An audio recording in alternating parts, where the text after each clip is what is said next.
Renee वैलक ने अपने निबंध में इस मिश्रित पद्धति की आलोचना की है। फिर भी प्रचलित नामों का यह मिश्रित आधार कुछ न कुछ परेशानी अवश्य पैदा करता है। सुधारवाद चर्च के इतिहास में आया है। मानववाद मुख्यतः प्राचीन मानविकी विद्याओं के इतिहास में पुनर्जागरण, कला के इतिहास से प्रजाधिपत्य और पुनःस्थापना का संबंध विशेष राजनीतिक घटनाओं के साथ है। 18वीं शती पुराना संख्यावाचक पद है जिससे ऑगस्टिन नव्यशास्त्रवाद, पूर्व स्वच्छंदतावाद आदि साहित्यिक शब्दों का अर्थबोध होने लगा है। पूर्व स्वच्छंदतावाद और स्वच्छंदतावाद मुख्यतः साहित्यिक शब्द हैं, जबकि विक्टोरिया युग, एडवर्ड युग और जॉर्ज युग नामपद राजाओं के शासनकाल से ग्रहण किए गए हैं।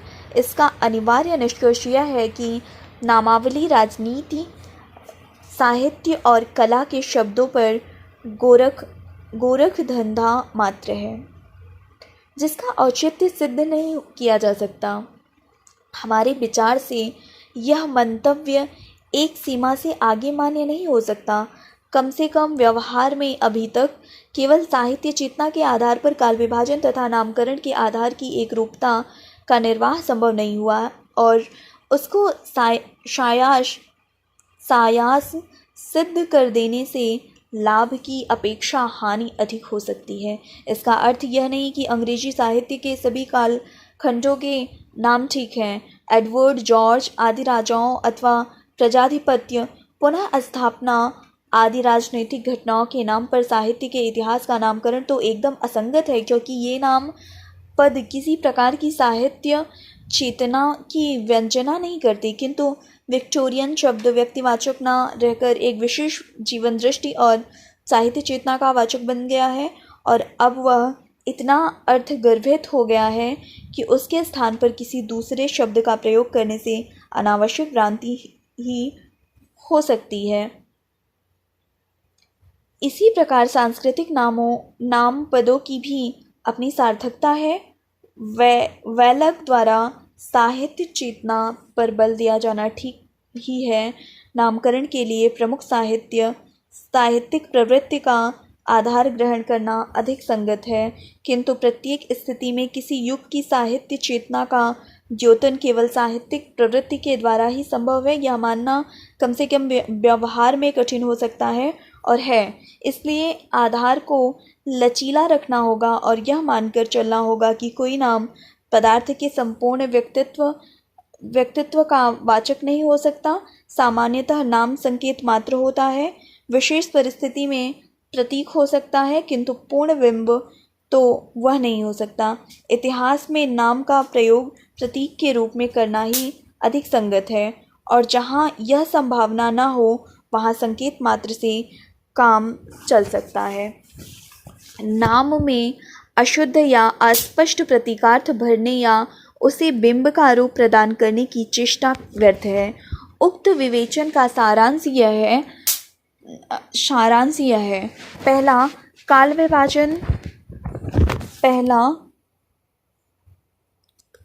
विभाजन साहित्यिक प्रवृत्तियों और रीति आदर्शों की समानता के आधार पर होना चाहिए।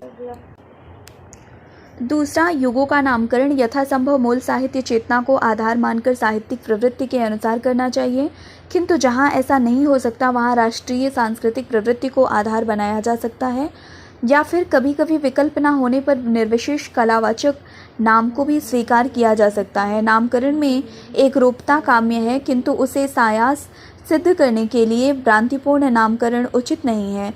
तीसरा, युगों का सीमांकन मूल प्रवृत्तियों के आधार और अवसान के अनुसार होना चाहिए। जहाँ साहित्य के मूल स्वर अथवा उसकी मूल चेतना में परिवर्तन लक्षित हो और नए स्वर एवं चेतना का उदय हो, वहाँ युग की पूर्व सीमा और जहाँ वह समाप्त होने लगे वहाँ उत्तर सीमा माननी चाहिए। हिंदी साहित्य के इतिहास ग्रंथों में काल विभाजन के लिए प्रायः 4 पद्धतियों का अवलंबन लिया गया है। पहली पद्धति के अनुसार संपूर्ण इतिहास का विभाजन 4 युगों अथवा कालखंडों में किया गया है। पहला आदिकाल, दूसरा भक्तिकाल, तीसरा रीतिकाल, चौथा आधुनिक काल। आचार्य शुक्ल द्वारा और उनके अनुसरण पर नागरी प्रचारणी सभा के इतिहासों में इसी को ग्रहण किया गया है। दूसरे क्रम के अनुसार केवल 3 युग की कल्पना ही विवेक सम्मत है, पहला आदिकाल, दूसरा मध्यकाल और तीसरा आधुनिक काल। भारतीय हिंदी परिषद के इतिहास में इसे ही स्वीकार किया गया है और डॉक्टर गणपति चंद्र गुप्ता ने अपने वैज्ञानिक इतिहास में इसी का अनुमोदन किया है। इसके पीछे तर्क यह है कि मध्यकालीन साहित्य की चेतना प्रायः एक है। 19वीं सदी के मध्य में या उसके आगे पीछे उसमें कोई ऐसा मौलिक परिवर्तन नहीं हुआ जिसके आधार पर युग परिवर्तन की मान्यता सिद्ध की जा सके। संत काव्य, प्रेमाख्यान काव्य, राम काव्य, कृष्ण काव्य, वीर काव्य, नीति काव्य, रीति काव्य आदि की धाराएं पूरे मध्यकाल में 5 शताब्दियों तक अखंड रूप से प्रवाहित होती रहीं। उनमें उतार चढ़ाव अवश्य आए किंतु मौलिक परिवर्तन नहीं हुआ। हिंदी साहित्य के रसज्ञ प्रसिद्ध इतिहासकार डॉक्टर रामप्रसाद त्रिपाठी का आरंभ से यही मत रहा है। तीसरी पद्धति साहित्य का विभाजन विधा क्रम से करती है। इसका आधार यह है कि समस्त साहित्य राशि का एकत्र अध्ययन करने की अपेक्षा कविता तथा गद्य साहित्य की विविध विधाओं के इतिहास का वर्गीकृत अध्ययन साहित्य शास्त्र के अधिक अनुकूल है। इस प्रकार के अनेक इतिहास या खंड इतिहास हिंदी में उपलब्ध हैं। इनके अतिरिक्त एक और रेजु पद्धति है जो शुद्ध कालक्रम के अनुसार वस्तुगत विभाजन को ही अधिक यथार्थ मानती है।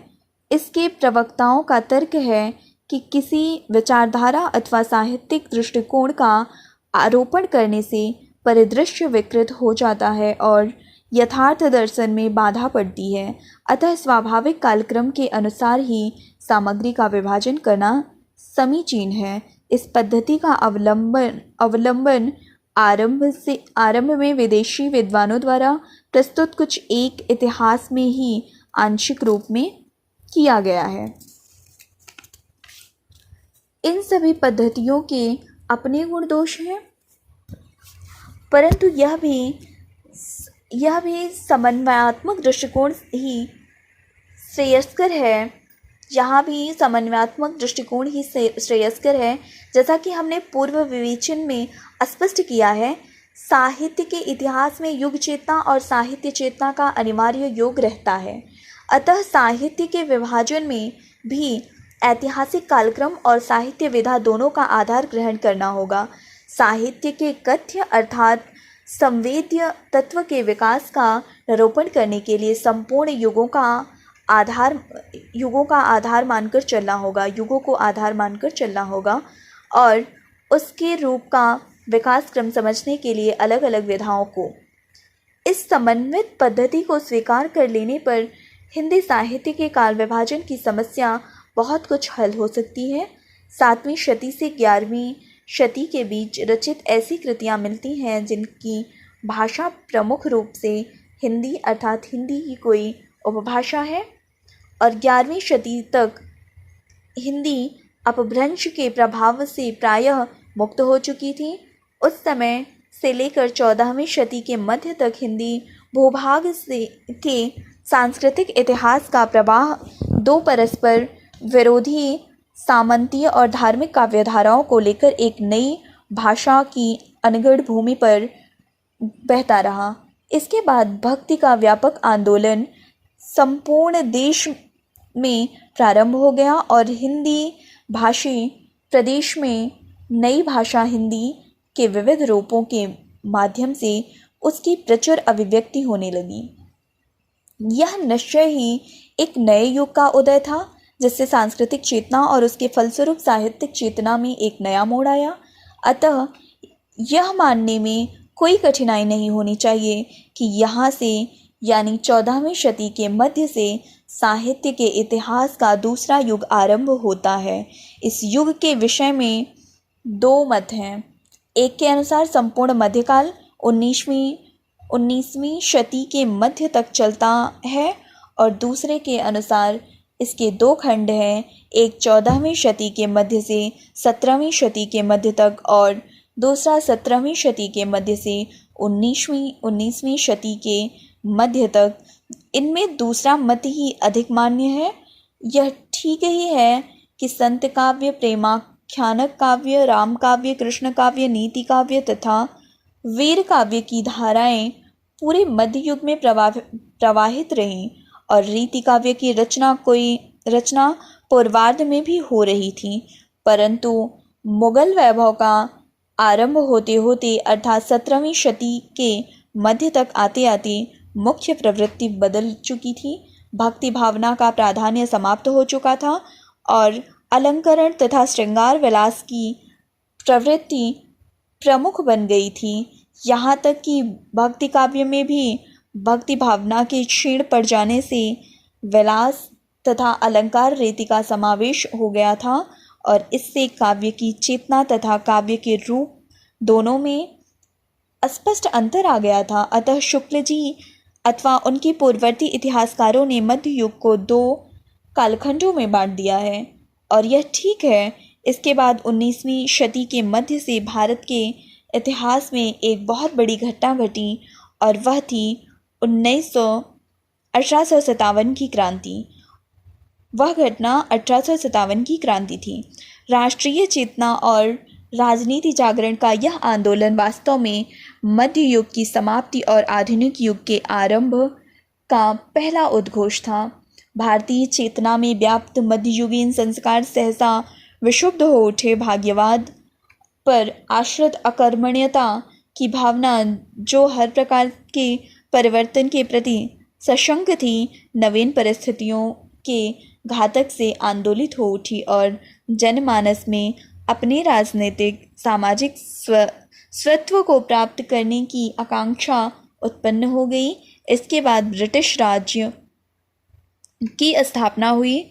खंडों में विभक्त भारत का एक संगठित राज्य बनकर विदेशी साम्राज्य का प्रमुख अंग बन गया। पश्चिमी ज्ञान विज्ञान तथा सभ्यता संस्कृति से भारतीय मानस का संपर्क और संघर्ष हुआ, जिसके फलस्वरूप आधुनिक युग का जन्म हुआ। अतः आधुनिक युग की पूर्व सीमा सन 1857 या 19वीं शती का मध्य ठीक ही है। यह युग आज एक शताब्दी पर पार कर चुका है। पूर्ववर्ती युगों की अपेक्षा इसमें परिवर्तन बड़ी तेजी से हुए हैं। आधुनिकता का रूप भी बदलता गया है। अतः इसके पूरे कलेवर को एक ही वृत्त में समेट लेना उचित नहीं होगा। आधुनिक युग का आरंभ होने पर देश के राजनीतिक सामाजिक जीवन और उसके प्रभाव स्वरूप साहित्य में पुनर्जागरण की जो चेतना उत्पन्न हुई थी, वह प्रायः शताब्दी के अंत यानी 1900 ईस्वी तक चलती रही। उस समय स्थिति में फिर कुछ परिवर्तन हुआ। राष्ट्रीयता का स्वरूप अस्पष्ट हुआ।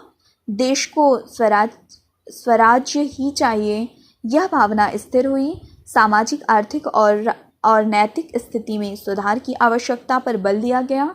यह आत्मनिरीक्षण और आत्म सुधार का समय था, जब देश में अपने घर को ठीक करने की भावना सर्वप्रमुख थी और उसका प्रतिफलन साहित्य में भी हो रहा था।